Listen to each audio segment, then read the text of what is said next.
Madame Lacroute pour le 1074.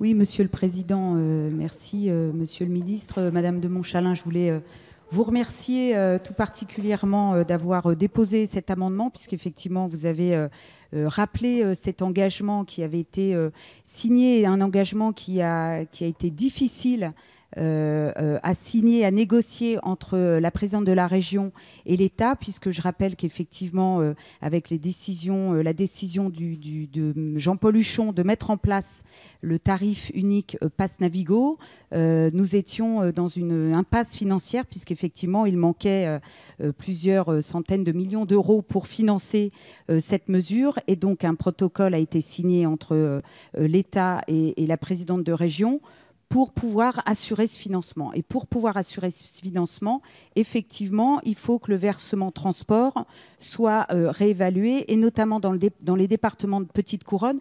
Pourquoi les départements de Petite Couronne ? Parce que l'offre de transport est importante, et l'offre de transport va encore augmenter avec la mise en place de plusieurs lignes du Grand Paris Express, avec l'arrivée des JO en 2024. Donc l'offre va être considérablement développée. Donc il semblait judicieux d'augmenter la participation du VT sur les départements de la Petite Couronne. Et effectivement, comme vous l'avez souligné, rien n'était prévu pour les années futures. Et donc je pense qu'il est effectivement indispensable d'inscrire ça dans la loi de façon à ce que chaque année, nous ne revenions pas en négociation, en discussion sur cette augmentation du versement transport. J'en profiterai pour dire que l'amendement 1075, ça permettra d'aller plus vite. L'amendement 1075 concernait uniquement l'année 2018. L'amendement 1075 permet d'aller jusqu'au bout de la discussion. Merci. Merci beaucoup, Madame Lacroute. Le 1124 de Monsieur Reda n'est pas défendu. Le 1621 est identique, Madame de Montchalin, j'imagine. Le 1680 n'est pas défendu. Nous passons aux amendements identiques suivants. Le 972 n'est pas défendu. Madame Lacroute, le 1075, vous venez d'en parler, il est défendu. Madame de Montchalin, le 1622. Oui, donc c'est un amendement dit de repli, puisqu'il en fait, ne permet de faire l'augmentation que sur une année. Notre objectif, c'est donc, on l'a dit, d'être sincère et donc d'inscrire dans la durée l'intégralité du protocole. Je profite de cette prise de parole néanmoins pour rappeler que si nous permettons ici que l'État ait donc un poids, une voix cohérente, il faudra que les choses se passent de la même manière pour les années qui viennent. Le Grand Paris Express et tous les projets du Grand Paris demandent des financements. Il faudra que nous nous assurions, nous ici parlementaires, que les engagements qui sont pris, d'ailleurs sur toutes les grandes infrastructures de transport du pays, soient bien financés et que la loi reflète la parole de l'État. Merci beaucoup, chers collègues. Sur ces deux séries d'amendements identiques, monsieur le rapporteur, quel est l'avis de la commission ? Écoutez, si l'amendement, pour être clair, si l'amendement de la commission des finances n'avait pas un avis favorable du gouvernement, ce serait un avis de sagesse sur le 1075 et le 1622. Et pour les autres, avis défavorables. Enfin, du moins, ils sont identiques au premier. Monsieur le ministre. Bien, merci. Sur cette série d'amendements, c'est un sujet important, le financement des transports en Île-de-France. Ça a été rappelé avec notamment les enjeux qui vont être ceux des grandes manifestations qui se tiendront à Paris et dans la région francilienne dans les années à venir. Vous proposez d'augmenter les tarifs du versement destinés en Île-de-France dans les communes de Seine-Saint-Denis et du Val-de-Marne afin de mettre en œuvre les engagements du protocole portant sur le financement du système de transport francilien qui a été signé par l'État et par la région Île-de-France au mois de juin 2016. Le besoin de financement de la modernisation des transports en Île-de-France nécessite de ménager de nouvelles ressources au-delà des contributions des collectivités territoriales aux syndicats de transport d'Île-de-France. L'amélioration de ce financement passe par trois éléments. Le premier élément, c'est le renforcement des gains de productivité de ces opérateurs. Le deuxième, c'est la sollicitation adéquate du levier tarifaire. Et le troisième, c'est le renforcement de la gouvernance du syndicat afin de tenir les nouveaux enjeux liés notamment à la métropole. Le relèvement des tarifs du versement transport en Île-de-France permet d'améliorer le financement d'un réseau de transport emprunté quotidiennement par 12 millions d'usagers Et en outre, l'application d'un taux majoré en Seine-Saint-Denis et dans le Val-de-Marne se justifie par le fait que l'ensemble des communes de ces départements, contrairement aux départements de la Grande Couronne, sont situés dans l'aire urbaine de Paris et disposent d'un niveau de transport et d'un niveau de desserte de transport en commun qui est un niveau renforcé. Vous proposez d'abroger la disposition dérogatoire relative à l'entrée en vigueur des taux du versement transport qui sont applicables en 2017. Toutefois, votre amendement vise les exercices allant de 2018 à 2021. Le gouvernement est favorable à une mesure qui vise le seul exercice 2018. C'est pourquoi je vous demande de retirer votre amendement au profit de celui qui ne vise que 2018, donc un retrait dans le cadre pour l'amendement 1622, au profit de l'amendement 1622. Madame de Montchalin, vous avez la parole. Monsieur le ministre, j'ai un peu du mal à comprendre du coup votre position, puisqu'il s'agit d'inscrire dans la loi un protocole qui a été signé jusqu'en 2021. Ce que ça veut juste dire, si on vote le 1622, c'est qu'on aura le même débat l'année prochaine, et l'année suivante, et l'année suivante, et l'année suivante. Je ne comprends pas bien s'il y a un protocole signé entre un Premier ministre et une région, pourquoi il est si compliqué d'inscrire un protocole qui engage l'État dans la loi une fois pour toutes. Je trouve ça dommage qu'ici, nous soyons en train de prévoir des choses pluriannuelles. On est en train de travailler sur un cadre qu'on se donne en ayant de la visibilité et de la stabilité. Si nous ne sommes pas capables d'inscrire des choses qui ont été actées dans le passé, qui ont un cadre stable, aucun acteur aujourd'hui ne conteste ce protocole. Il n'y a aucun problème d'application. Si nous nous donnons un cadre pluriannuel et que nous ne sommes pas capables d'écrire ensuite ce cadre pluriannuel dans la loi, je vous avoue ne pas être totalement en compréhension. Donc si vous avez des éléments complémentaires, j'en serais ravi. Si vous nous dites qu'il faut voter le 1622, on votera le 1622. Mais je trouve ça dommage, vu le temps que nous passons dans cet hémicycle, jour et nuit, de nous dire que nous nous réservons pour l'année prochaine le même débat, avec les mêmes arguments, et ce, 4 fois de suite encore. Merci Madame de Montchalin. La parole est à Madame Faucillon. Si, je crois qu'effectivement, il faut pouvoir regarder comment on assure la pérennité du dispositif et qu'il ne repose pas encore un peu plus, comme s'y emploie Madame Pécresse et la région, à le faire peser sur les habitants, d'autant que les conditions de transport ne sont quand même pas optimum. Je crois que la proposition là, que défend d'ailleurs avec vigueur Madame de Montchalin, je comprends bien qu'elle est largement pilotée par la région Île-de-France, mais je crois qu'elle engendrerait des déséquilibres territoriaux qui existent déjà dans la localisation des entreprises et qu'elle l'aggraverait sur notre territoire régional.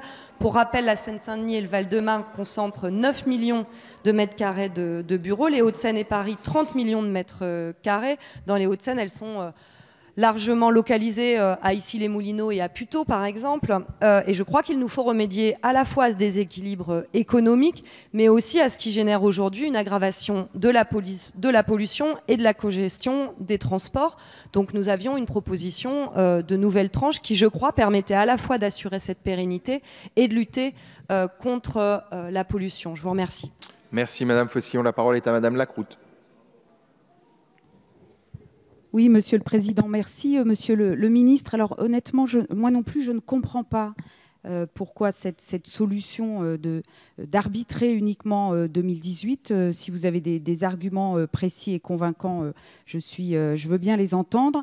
Il n'empêche que je rappellerai quand même que dans ce protocole, au-delà de ce protocole, qui pour le coup a fait, entre guillemets, l'unanimité, les usagers aussi sont mis à contribution, puisque chaque année, il y a une augmentation du pass Navigo.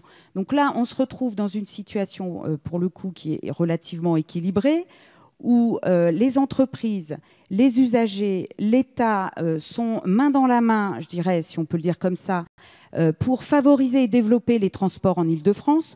Je rappellerai que l'Île-de-France, il y a cet effet de solidarité.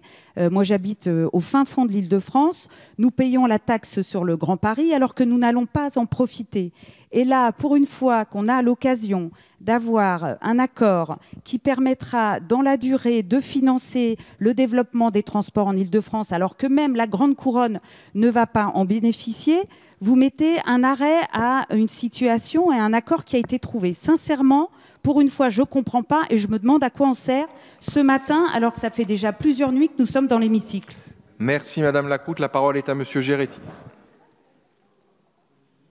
Moi, je souhaitais intervenir. Alors, je ne suis pas intervenu tout à l'heure sur la CFE. On est en train de construire quelque chose sur les collectivités territoriales, sur l'aménagement du territoire au sein de cet hémicycle. Je pense que la mission RCT s'est plutôt correctement passée avec des discussions très intelligentes en travaillant sur la longueur. On a négocié plusieurs éléments pour faire des rapports sur le PFIC, probablement aboutir les immobilisations qu'on a évoquées tout à l'heure au travers de la réforme de l'ATP à complètement finaliser, puisqu'elle n'a pas été finalisée. Et en l'occurrence, on arrive sur un amendement défendu par une personne effectivement qui est de l'Île-de-France. Moi, je suis du rural. Mais par contre, l'aménagement, on connaît. Un protocole a été signé, comme Amélie de Montchalin l'a dit. Ce protocole-là offre une perspective, et pour une fois, on a une perspective sur plusieurs années. Je pense qu'il est souhaitable que, Monsieur le Ministre, vous réfléchissiez bien à ce protocole-là qui a été signé, mais aussi parce que ce protocole-là offre une perspective et oblige à ne pas avoir de discussion récurrente sur ces sujets-là. C'est pour ça que moi, je voterai, indépendamment peut-être des autres, mais l'amendement d'Amélie de Montchalin, parce qu'on est sur une construction durable, et les collectivités ont besoin de visibilité, et encore plus, je pense, cette structure-là qui est très particulière et très indépendante avec les enjeux qui arrivent, même si je ne suis pas de l'Île-de-France. Merci. Merci Monsieur Géretti. Nous avons déjà pris pas mal de paroles sur cet amendement. Nous avons la parole à Monsieur Coquerel, puis au ministre. Monsieur Coquerel, vous avez la parole. Vous allez parler après, mais j'ai levé la main avant, donc voilà. Hein, donc, laissons passer parler. Bon, sur ce dossier, moi, il y a déjà au moins une logique que je soutiens, c'est celle de Mme de Montchalin sur l'idée qu'on ne peut pas s'arrêter à 2018. Alors, pour une raison très précise, bon, il y a ce qu'elle a dit, c'est-à-dire le fait qu'il y a un protocole qui ne dure pas seulement jusqu'à 2018 et qui ne peut pas comme ça laisser la région Île-de-France dans une incertitude année après année. Et d'ailleurs, si il y a un moyen d'en voir la nécessité, c'est que, et je ne suis pas d'accord avec les solutions que Mme Pécresse a retenues, mais je constate que le 1er août 2016, augmentation plus 3 €, 1er août 2017 plus 2,60 €, 1er janvier 2018 plus de 20. Donc on voit bien qu'on est dans une situation où il faut à un moment donné planifier les choses de façon à ce qu'on ne se retrouve pas avec un budget qui ne tient pas la route et qui oblige après à des solutions. Encore une fois, je ne suis pas d'accord avec la solution qui a été retenue par Mme Pécresse, mais qui fait qu'elle va se retrouver inévitablement avec le Conseil régional dans les mêmes problématiques si on s'arrête à 2018. Donc moi, je suis pour la pérennité. Par contre, là où effectivement ça me pose problème, et je rejoins de ce point de vue-là Elsa Fossillon, c'est que défendre, non pas l'égalité des chances, j'entendais tout à l'heure, l'égalité des chances, je ne sais pas ce que ça veut dire, mais l'égalité des droits, et notamment le fait qu'il y ait une égalité entre les territoires, cela revient aussi, non pas seulement entre la grande couronne et la petite couronne, cela revient aussi à corriger les inégalités de fait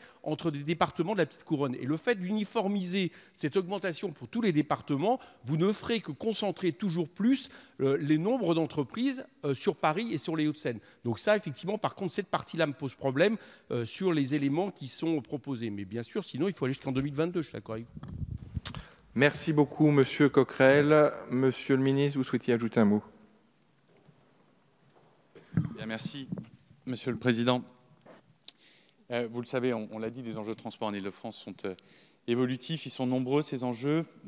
D'autres pistes que le versement transport avaient été examinées, envisagées par les services du Premier ministre, mais je me range à un argument qui est celui de la visibilité et de la stabilité, et donc de ne pas limiter à l'année 2018 et d'aller d'année 2018 à 2021 conformément au protocole.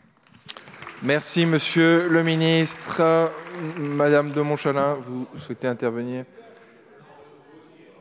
Je crois que nous avons entendu Monsieur Pupponi. Je suis très heureux de vous voir dans l'hémicycle. Madame de Montchalin, nous allons donc maintenant passer au scrutin. Madame Montchalin ne prend pas la parole sur ces amendements, ces deux séries d'amendements identiques. Je vais donc mettre aux voix l'amendement identique 1506 et suivant, avec l'avis favorable de la Commission et l'évolution de la position du gouvernement. Je mets aux voix ces amendements identiques. Qui est pour? Qui est contre? Ils sont donc adoptés et ils font tomber les amendements.